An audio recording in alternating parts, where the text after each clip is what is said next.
Como lo anunció nuestro maestro de ceremonias, en este espacio queremos analizar el tema del régimen de garantías mobiliarias y queremos darle un contexto global para entender un poco de qué se trata a nivel mundial esta tendencia de este régimen y obviamente vamos a tratar el tema colombiano, en qué va la implementación de la ley, vamos a hablar de algunas inquietudes que se han presentado en los usuarios, en las entidades proveedoras de crédito, en los operadores.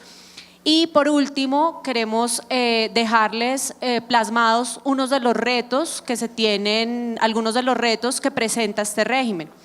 Para iniciar entonces, quisiera preguntarle, doctor Santiago, que nos cuente un poco en qué va la implementación de la ley.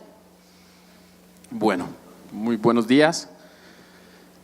Con el permiso de la doctora Diana, empezaré yo un poco sobre este tema, pero la ley de garantías mobiliarias, como bien yo creo que se ha hablado un poco, se implementó, salió en el 2013, el registro salió el 4 de marzo del 2014 y a partir de ahí han venido una cantidad de cambios regulatorios.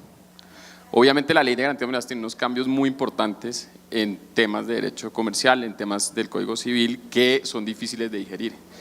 Pero veíamos que el cambio más importante venía un poco a futuro, que era hacer cambios en las normas financieras. Cuando sale la ley de garantías mobiliarias, lo que se buscaba era ampliar la gama de bienes que se pueden poner como colateral, de lo que antes se entendía la prenda sin tenencia, hoy en día siendo universalmente la garantía mobiliaria, y facilitando la constitución con un registro único, centralizado y de bajo costo.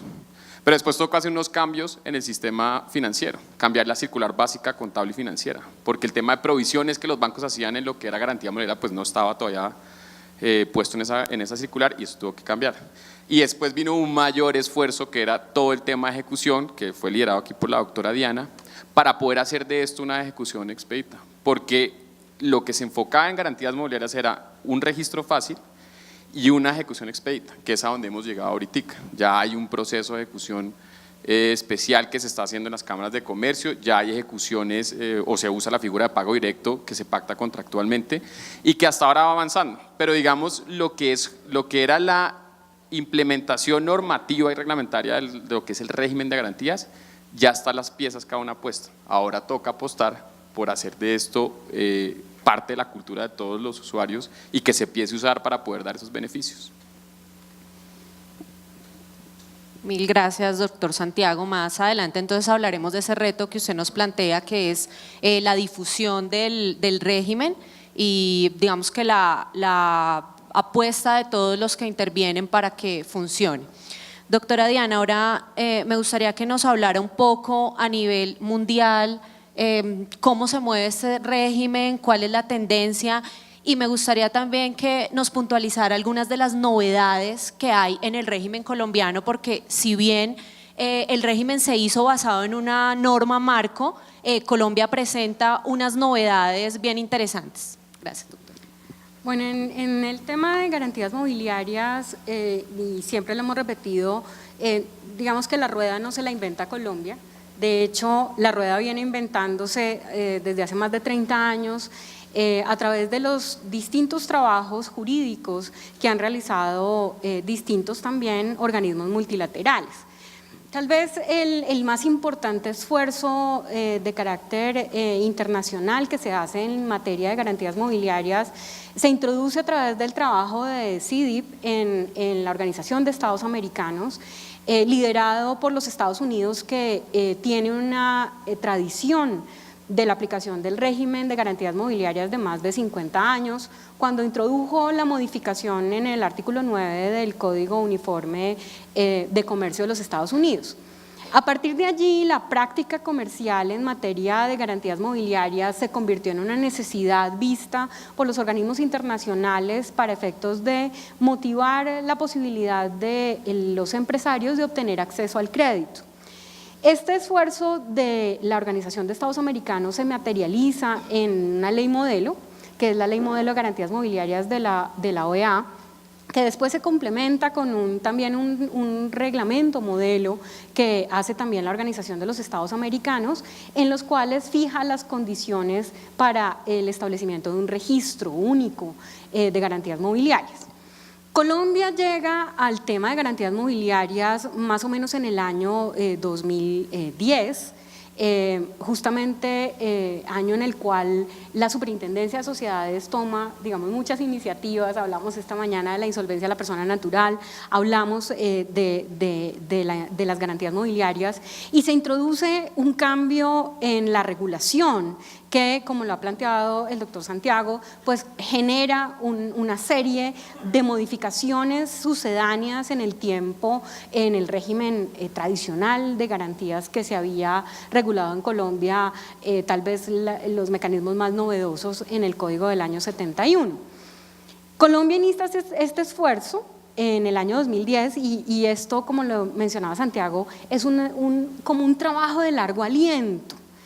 Con el doctor Santiago venimos trabajando hace 7 años en la implementación de la parte regulatoria de este régimen.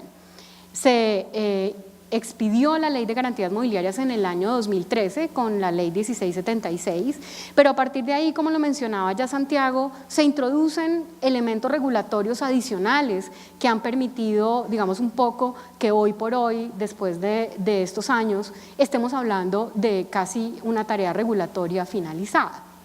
Se introduce el decreto de lo que nosotros llamamos el decreto de registro, muy coloquialmente lo que fue el decreto 400, que después fue incluido en el decreto único reglamentario del sector comercio, industria y turismo en el año 2015, el decreto 1074, y se introducen después también unas reglamentaciones que hacen efectivo el régimen de ejecución de las garantías mobiliarias. Pero, digamos, este esfuerzo internacional no termina allí. De hecho, el año pasado, la Comisión de Naciones Unidas para el Derecho Mercantil Internacional aprueba en la Comisión a mitad de año la introducción en el régimen internacional de la Ley Modelo de Garantías Mobiliarias, que, y no lo digo con falsa modestia, la ley colombiana está en el 100% y en el estado del arte de los estándares internacionales, en lo que se refiere a toda la conceptualización de las garantías mobiliarias que el año pasado se introduce en la Ley Modelo de Garantías Mobiliarias. Y a partir de allí, pues obviamente muchos países comienzan a revisar su regulación en garantías mobiliarias. Lo habían hecho ya algunos países centroamericanos, Honduras, El Salvador, y lo hace Colombia como primer país en Latinoamérica que introduce realmente los estándares internacionales, porque países como Chile y Perú habían ya introducido reformas en su régimen de garantías mobiliarias con base en la ley de la Organización de Estados Americanos, pero digo yo unas reformas un poco tímidas, ¿no? Y es que en ese afán de mantener las instituciones y las técnicas de financiamiento del Código Civil y del Código de Comercio, dejaron en sus regímenes algunas, menciono yo de manera muy atrevida, taras en el proceso de garantías que no han permitido en la práctica que los sistemas sean eficientes. Perú está en este momento trabajando una nueva regulación porque la que tenía no le sirvió. Chile tenía una regulación que tampoco le sirvió, pero Colombia en eso, y cuando tú preguntas cuál es el secreto colombiano, Colombia fue capaz de hacer una reforma de garantías que generara realmente cambios en el sistema. Y es que en alguna oportunidad también aquí en la Cámara de Comercio yo mencionaba que el régimen de garantías es como un rompecabezas, ¿sí? Si al rompecabezas le falta una pieza, el rompecabezas ya no se ve bien, ya lo queremos es botar. Pasa lo mismo con la ley de garantías. Estos son piezas claves dentro del sistema, que cuando uno lo mira en la regulación, y te acuerdas, Santiago, las discusiones que teníamos en la comisión de expertos, uno veía cómo esas discusiones parecían muy simples.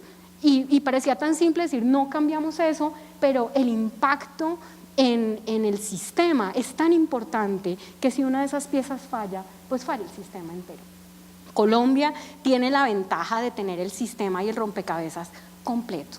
Y ese rompecabezas, digamos la última pieza de ese rompecabezas, es tal vez una de las piezas que genera el mayor cambio del estándar internacional, no para cambiarlo, sino para mejorarlo. y es el régimen de ejecución extrajudicial de la garantía que, y lo mencionábamos esta mañana en la primera charla, es uno de estos procedimientos híbridos que entraron en el sistema colombiano como respuesta de la ineficiencia de la justicia y cómo los mecanismos alternativos de resolución de controversias se convirtieron en una oportunidad para la tutela del derecho de los ciudadanos, también en el régimen de garantías, un poco en respuesta de lo aprendido cuando se introdujeron estos sistemas en el Código General del Proceso, la Ley 1564.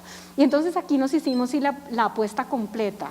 Y nos la jugamos, el doctor Santiago nos ha venido acompañando, como decía, durante estos 7 años y en la implementación en particular del régimen de ejecución especial de la garantía, tal vez Colombia está liderando el estándar internacional. De hecho, hace un mes la discusión en la Comisión de Naciones Unidas para el Derecho Mercantil Internacional planteó el caso colombiano como uno de los sistemas estandarizados para ir adelante en materia de ejecución. Y es que la ley modelo de garantías mobiliarias de la CENUSMI, de la Comisión de Naciones Unidas para el Derecho Mercantil Internacional, se había abstenido un poco de introducir el elemento de ejecución, porque a los académicos, a las partes jurídicas no nos gusta mucho el procesalismo, pero al final la técnica procesal se convierte en el mecanismo de efectividad de los derechos. Y entonces Colombia tiene ese reto. Y entonces el mecanismo de ejecución es parte ya de los modelos a seguir en el estándar mundial. Muchas gracias, doctora, por esa explicación. Entonces, digamos que el gobierno nacional y las entidades que coayudaron al régimen, entre ellas Confecámaras, han hecho una apuesta muy grande. Vamos a ver cuando analicemos los retos si las demás entidades y las demás partes involucradas también están asumiendo ese mismo reto de esa forma. Ahora que la doctora Diana señala que la ejecución es un punto fundamental, importante del régimen colombiano, quisiéramos, doctor Santiago, que usted nos cuente en cifras cómo va el tema de la ejecución en Colombia. Bueno, me devuelvo un poquito antes con lo que decía Diana y después los aburro con las cifras. Me da curiosidad que diga la comisión de expertos. Yo era un secretario al lado de la comisión de expertos a mis míseros 27 años. He crecido con todo esto de garantías mobiliarias.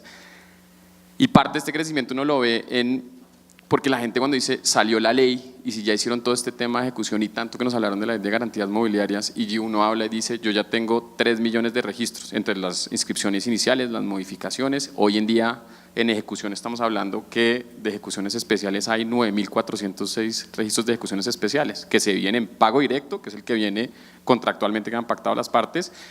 107 que han empezado en los procesos de ejecución especial en las cámaras, porque esto recién está arrancando y es un número bien importante que se está siguiendo, y otro número que va en ejecución especial vía jurisdiccional. Eso para decir lo siguiente: México duró 10 años en poder establecer el registro de garantías mobiliarias para que le funcionara, para que se pudiera implementar en perfecta forma. Nosotros montamos el registro de garantías mobiliarias el 4 de marzo y ya entrando en operación, y a partir del segundo día teníamos 600.000 registros, porque obviamente como las cámaras de comercio son las que saben hacer registros, ya han manejado cualquier número y cantidad de registros, todo ese know-how, toda esa expertise que se puso de parte de las cámaras de comercio en llevar el registro mercantil, lo hicimos para poner el registro de garantías mobiliarias. El éxito ha sido que nos respaldamos en lo que sabíamos hacer. Las cámaras lo que sabemos hacer son registros. Confecámaras pues tiene el expertise de todas estas cámaras y toda esa ayuda que pudimos tener para poder implementarlo. A partir de ahí lo que hemos visto es un crecimiento exponencial. Insisto, hoy en día hay 3 millones de registros.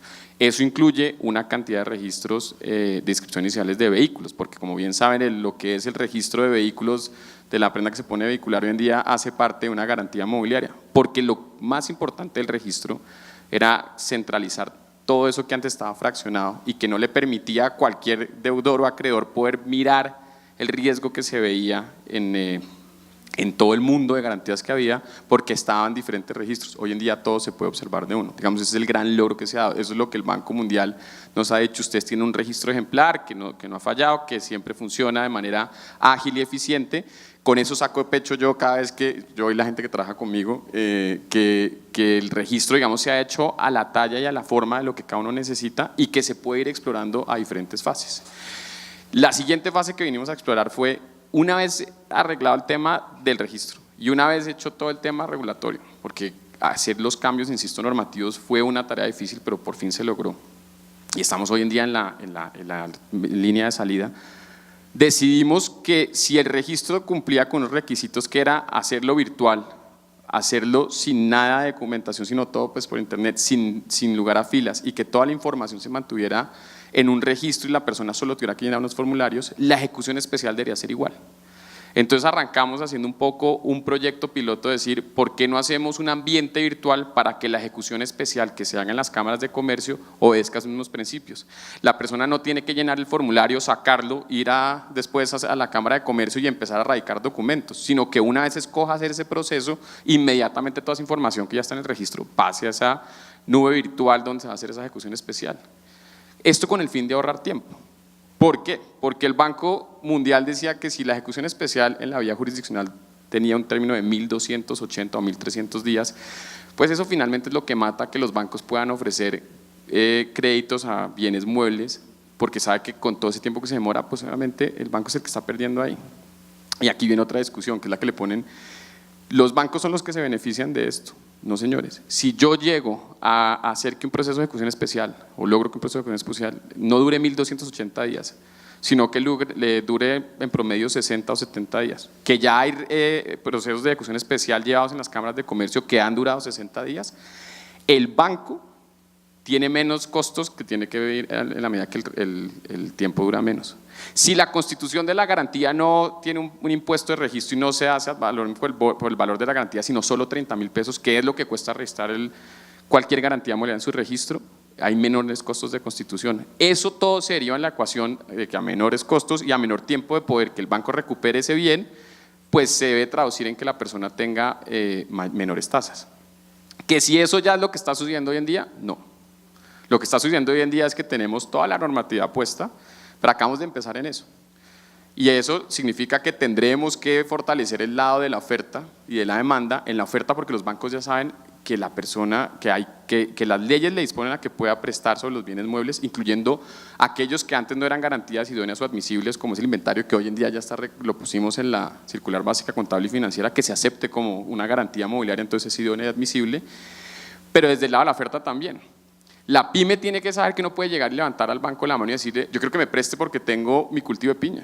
La pyme tiene que saber que tiene que llegar a un punto de poder cumplir con los mínimos requisitos que requiere el banco.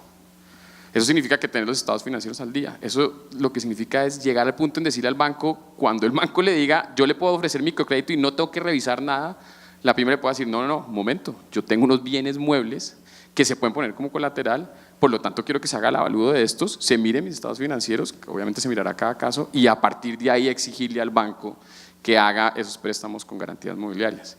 Porque la pregunta que yo creo que le queda a todo el mundo en la cabeza es, pues tiene la ley desde el 2013, tiene el registro desde el 2014, ¿por qué seguimos teniendo más microcréditos que préstamos sobre garantías mobiliarias? La respuesta no está en que el banco no quiera sacar productos, la respuesta está en el lado de la oferta, que tiene que cambiar y perfilar a que la gente pueda cumplir con los mismos requisitos y exigirle al banco eso y hacer ese cambio de mentalidad. Eso debería subir los números que uno pueda tener después en el registro. Que hoy tengamos en procesos de ejecuciones especiales 9.400 registros es una maravilla, eso no se veía, porque el proceso de ejecución especial como se está montando en las cámaras de comercio aquí virtual es completamente nuevo, es innovador. No hay un manual que pudimos ver de esto. Esto lo fuimos construyendo bajo las necesidades que tenían los empresarios y lo que la norma nos permitía. Obviamente todo respaldado con la infraestructura y el conocimiento que tienen los centros de arbitraje y conciliación, que para nosotros es la persona que mejor puede manejar estos procesos de ejecución especial. Entonces, digamos, como decía la doctora Diana, todo esto es un rompecabezas que ha ido llegando y ahora toca la parte más yo diría el reto más interesante, y es cambiar la mentalidad de la gente, decir esto está ahí, pero tiene que empezar a usarse.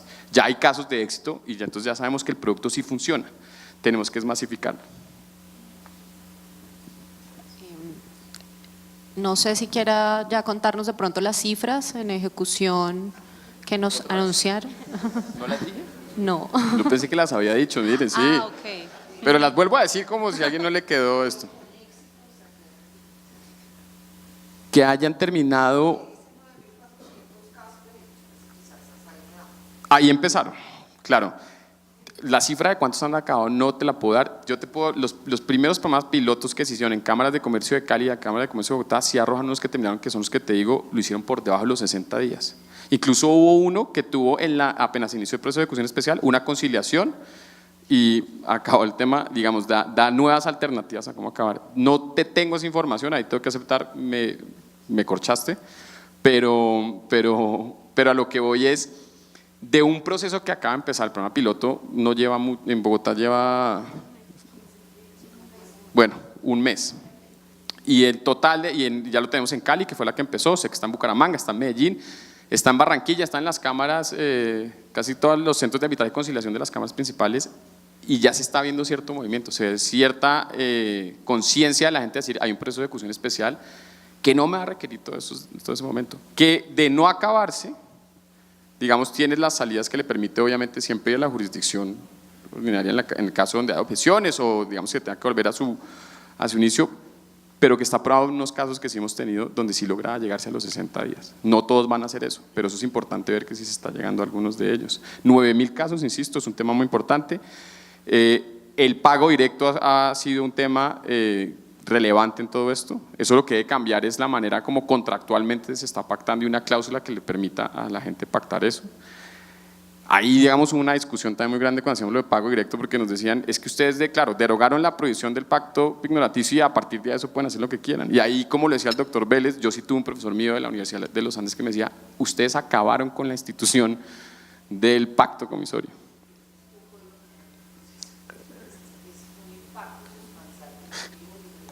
No, pero mi punto más allá de lo académico, lo que yo le trataba de decir a mi profesor era, yo creo que los tiempos cambian y hoy en día estamos viendo una necesidad distinta que se responde con eso, que además le permite a deudor y acreedor poder pactar contractualmente algo, una salida más fácil, porque había una restricción legal que les impedía hacer la vía fácil, es que los obligaba a ir a la vía jurisdiccional, entonces demoraba un poco más. Mi punto es, creo que los tiempos han cambiado de forma tal que uno también tiene que tener en cuenta que el mundo de negocio hoy en día es completamente distinto a cuando se redactó la norma y por eso pues no creo que lo estuvimos matando, creo que hubo una evolución normal que permite ser un poco más eficiente en eso. Doctora Diana, quisiera preguntarle ahora un poco sobre los operadores de la ejecución. Uno de los operadores son los centros de arbitraje y conciliación cuando las cámaras lo tienen, si no será la Cámara. Y se ha generado un poco de comentario respecto a por qué los centros fueron escogidos como operadores, ya que de pronto la intervención en el proceso de ejecución no va muy alineado con la naturaleza de los centros, que es administrar mecanismos alternativos de solución de conflictos. Eso por un lado. Y por otro, el segundo operador, los notarios.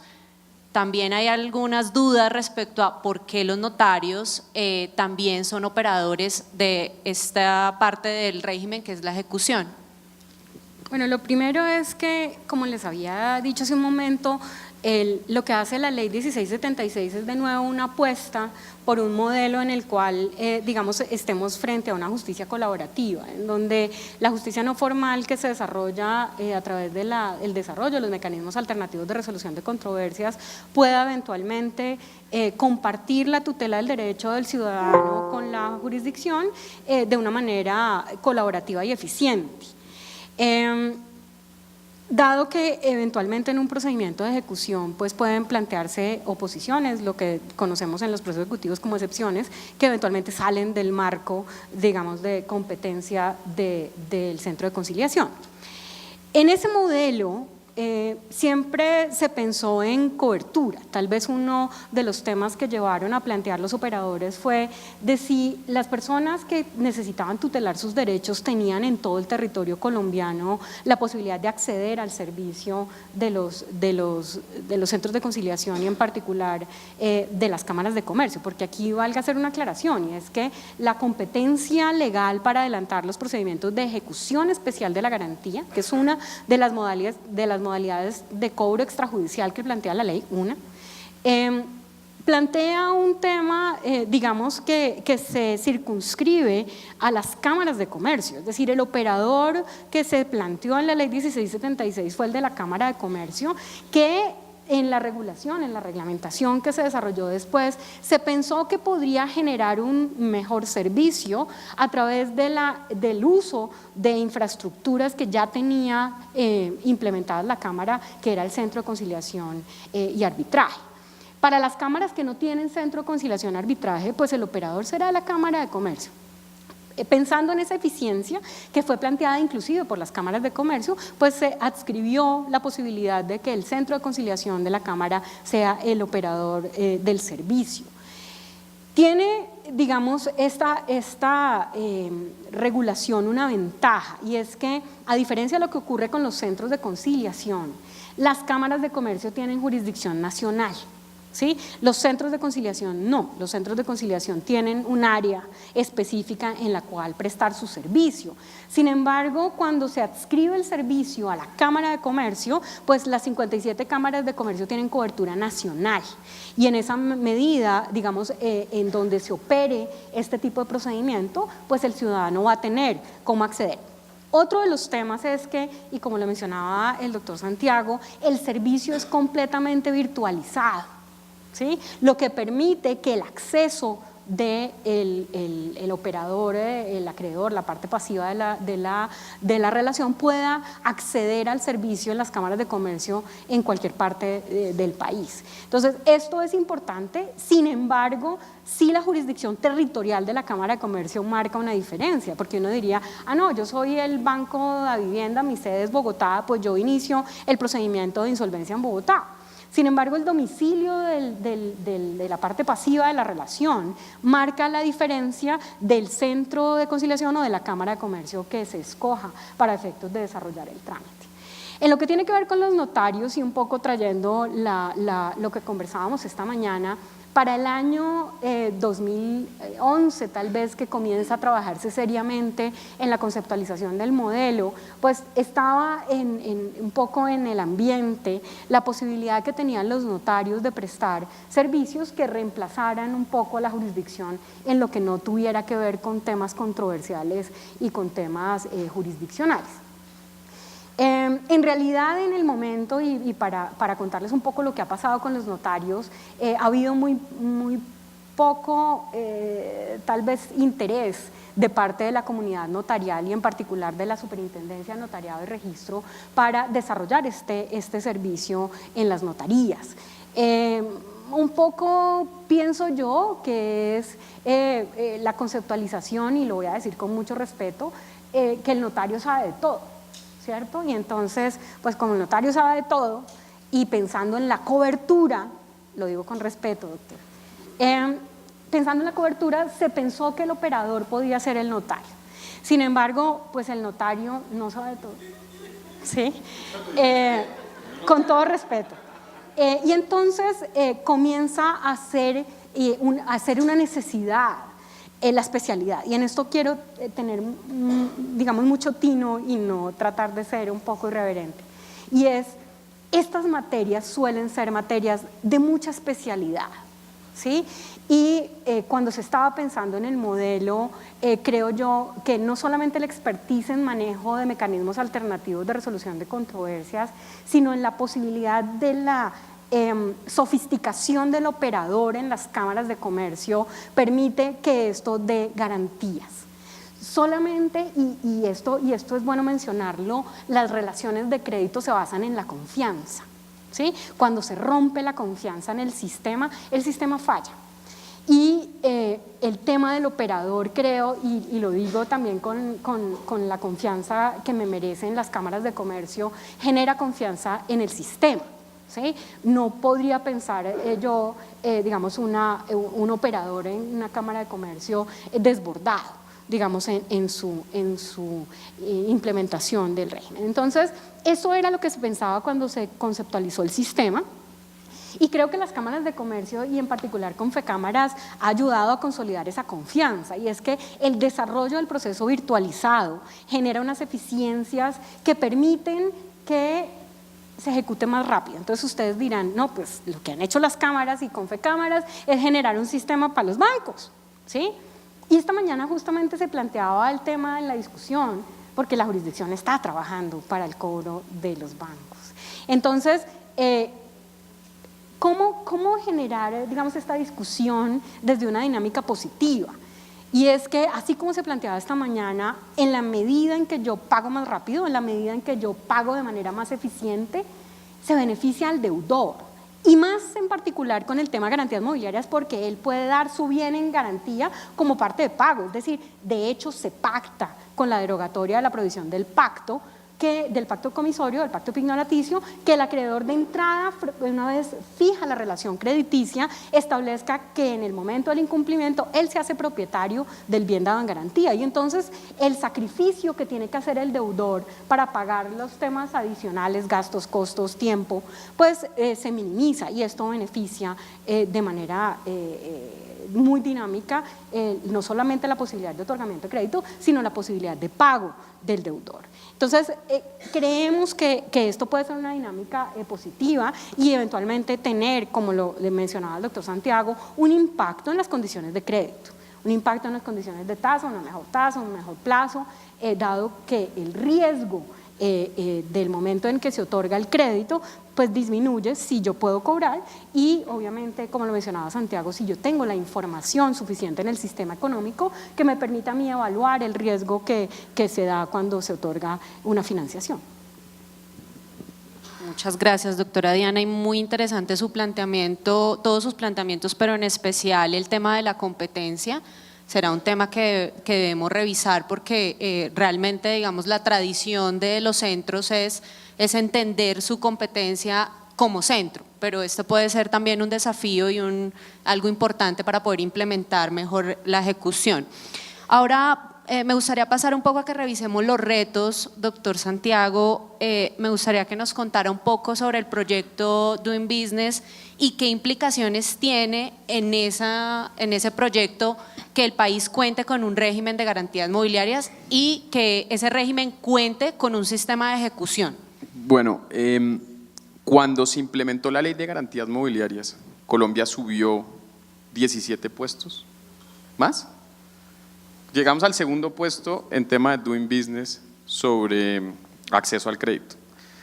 Doing Business medía en ese momento las leyes que permitan o faciliten el acceso al crédito y entonces una vez a la ley de garantías mobiliarias, digamos, subimos. Esa era como, y eso es un medidor muy importante porque el Doing Business lo que quiere decir es que hay una facilidad en cada país para poder ser más competitivo y poder crear empresa. Ahora,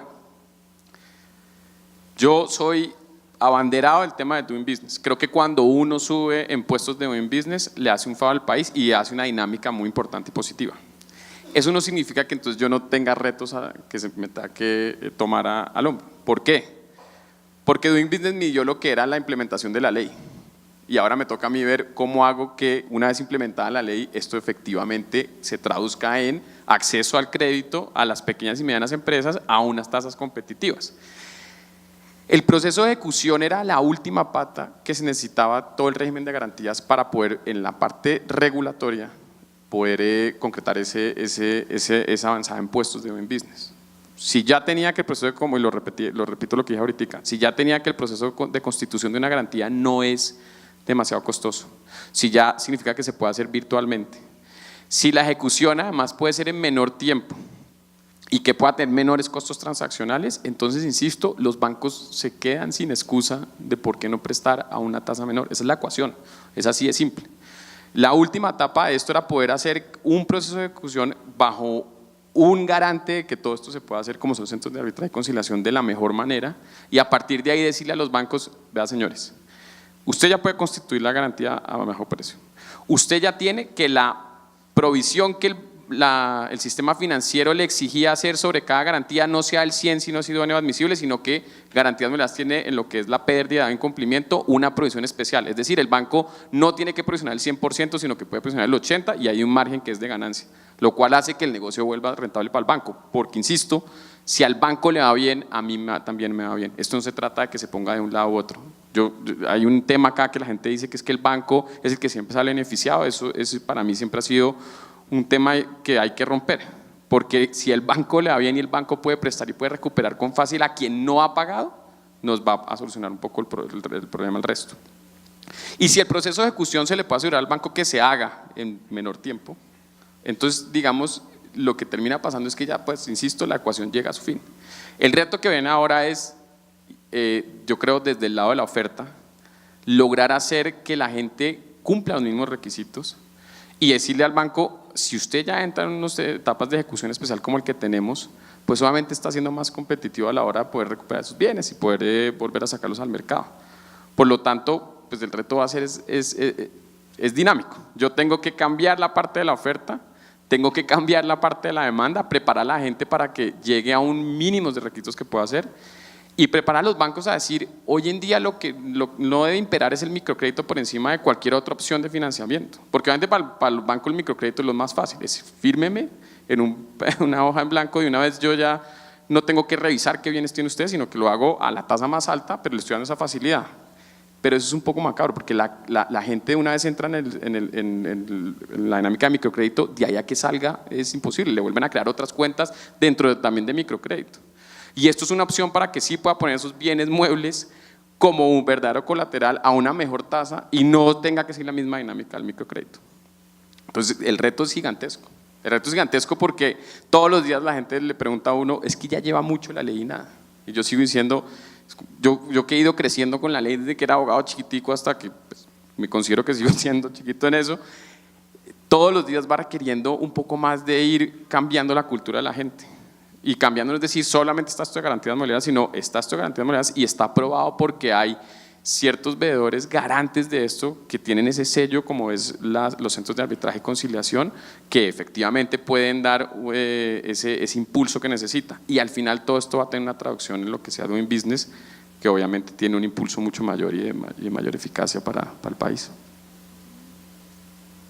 Yo quiero mencionar algo ahí que también se convierte en un reto y es que el indicador Doing Business tiene un índice legal, como lo mencionaba Santiago, y uno cumple o no cumple. Colombia cumple en todo y de hecho, como les decía, estamos en el 100% del estándar internacional. Pero hay un tema que se genera en un reto, doctor Santiago, y es que se ha hecho un gran esfuerzo porque el registro, que es electrónico, que fue una de las apuestas que hizo el doctor Julián Domínguez cuando se implementó el régimen, es 100% electrónico y eso nos lleva en la vanguardia a nivel mundial, porque tampoco me sobra modestia, doctor Santiago, decir que el registro que maneja Confecámaras es el mejor del mundo en este momento. Pero tenemos un reto y es el siguiente, la factura electrónica. La factura electrónica va a comenzar a circular una vez se implemente todo el régimen del registro de facturas electrónicas que permite la circulación de ese documento, de ese título de valor electrónico.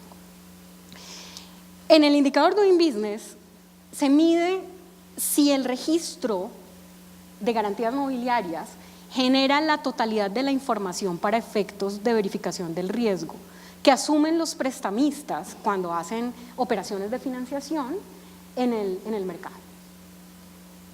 Ha habido una tarea inmensa que el doctor Santiago no la ha querido mencionar, pero yo la quiero resaltar, y es el liderazgo que ha tenido Confecámaras en lograr que el registro de garantías mobiliarias interopere efectivamente con el RUNT, que era uno de los grandes retos de las garantías mobiliarias para lograr tener el estándar Doing Business de tener un único registro que pueda publicitar la información para efectos de medición del riesgo.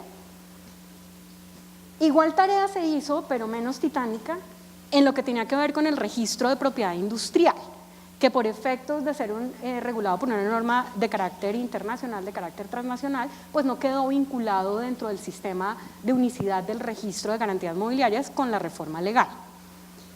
El reto en este momento frente a la factura electrónica es que vamos a tener un registro de facturas electrónicas que de alguna manera rompe la unicidad del registro de garantías cuando la factura electrónica se endose en garantía. Y en eso pues yo quiero un poco ponerlo sobre la mesa porque estamos trabajando todo el régimen de garantía sobre las facturas y todo el régimen del registro de facturas electrónicas y considero que el camino andado, doctor Santiago, frente a toda la tarea que se hizo de interoperabilidad con el registro del RUNT y con el registro de propiedad industrial, es un camino ganado que le va a permitir al registro de garantías mobiliarias estar acorde con el indicador Doing Business de ser un único registro.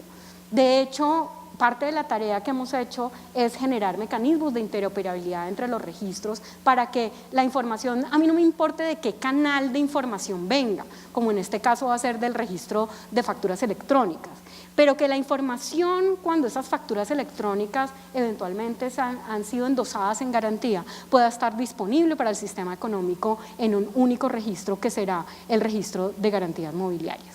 Ese es tal vez uno de los grandes retos del registro. Ahí me ponen en una situación particular la doctora Diana, y es nosotros como Confecamas y como Cámaras de Comercio somos parte interesada en lo que viene el registro de factura electrónica.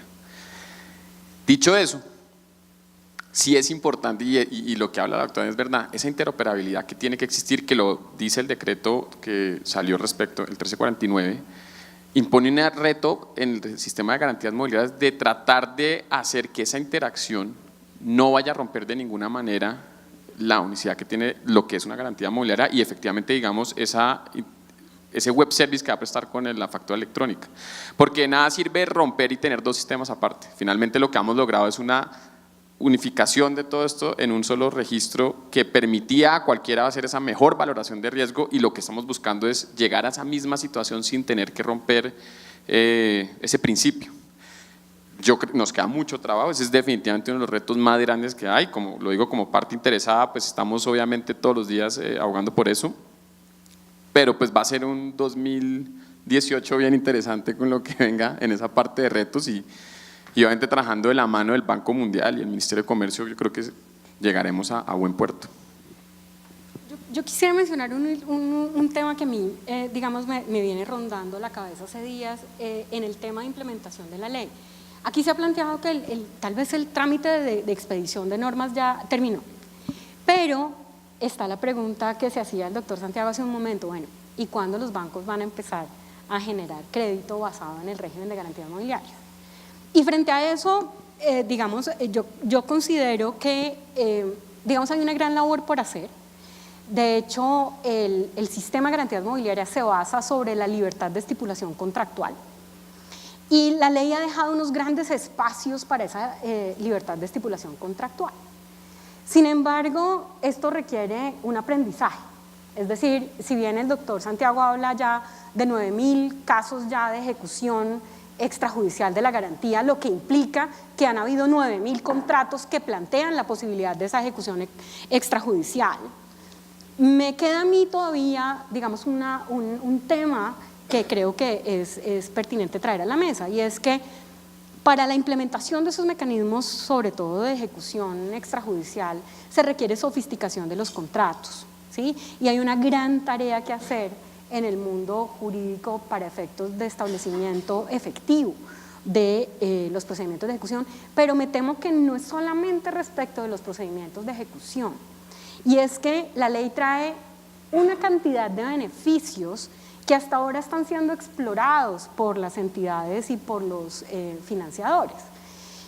Y trae un gran reto, y creo que en ese reto las cámaras de comercio generan, digamos, un punto de diferencia que el resto del mundo, y es que las cámaras de comercio son de los empresarios, y los empresarios acuden a la Cámara de Comercio como, digamos, un foro en el cual tienen un aprendizaje importante de la vida mercantil, y creo que las cámaras de comercio pueden ser un punto clave en el desarrollo de cláusulas modelo, por ejemplo, que permitan que realmente los beneficios que trae la ley no sean solamente cambiar el nombre de prenda por garantía mobiliaria, sino que realmente se beneficien de todas las aristas que se han modificado a través del nuevo régimen legal y de su regulación complementaria. Y no me demoro mucho, no quisiera perder oportunidad para hacer una pregunta a la doctora Diana. En días pasados salió un artículo de un abogado muy reputado que decía que la fiducia en garantía no era una garantía mobiliaria. Antes de entrar en el tema de preguntas, yo quisiera dejarle a la doctora Diana 2 minuticos para que hiciera esa aclaración, porque ese sí que no me deja dormir a mí de leer ese artículo y todavía no tener una respuesta en un foro, y creo que este es un foro bien importante para poder dar luces sobre ese tema. Bueno, cuando hay 10 abogados son 10 opiniones jurídicas, pero Digamos un poco, yo quiero ir desde el derecho internacional a nuestro sistema colombiano, y es que la fiducia en garantía es una garantía mobiliaria cuando los bienes que se han dado o que constituyen el patrimonio autónomo son bienes muebles.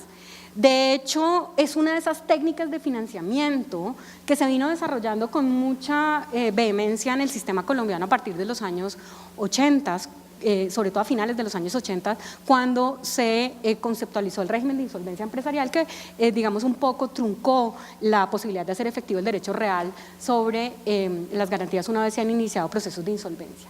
Y esto lo que hizo fue traer, digamos, al uso masivo para los que pueden pagar, de mecanismos que usan la propiedad como técnica de financiamiento como garantía. Estamos hablando de la fiducia, estamos hablando del leasing financiero, en los cuales el derecho de propiedad genera la distinción o generaba la distinción, sobre todo en el materia de insolvencia, en lo que tiene que ver con la efectividad del derecho real. Doctora, Pero, qué pena la interrumpo. No nos alcanza mucho el tiempo. Ok. Les vamos a dar espacio a las preguntas para que… la respuesta es sí, es una garantía mobiliaria. Una pregunta. Las garantías mobiliarias en el régimen de insolvencia de la 1116 las retiran los bienes. ¿Ese tipo de ejecuciones se puede llevar a cabo a través del procedimiento de Cámara de Comercio o tiene que ser sobre el juez del concurso de la superintendencia? Los procesos de insolvencia se llevan ante el juez del concurso de la superintendencia. Los procesos extrajudiciales de cobro, de los cuales hablamos hace un momento, se operan en un estado de normalidad, no en el estado de insolvencia. Entonces, cuando entra un deudor en insolvencia, el régimen que se aplica es el de la Ley 1116 de 2006 y no pueden adelantarse procedimientos extrajudiciales de cobro.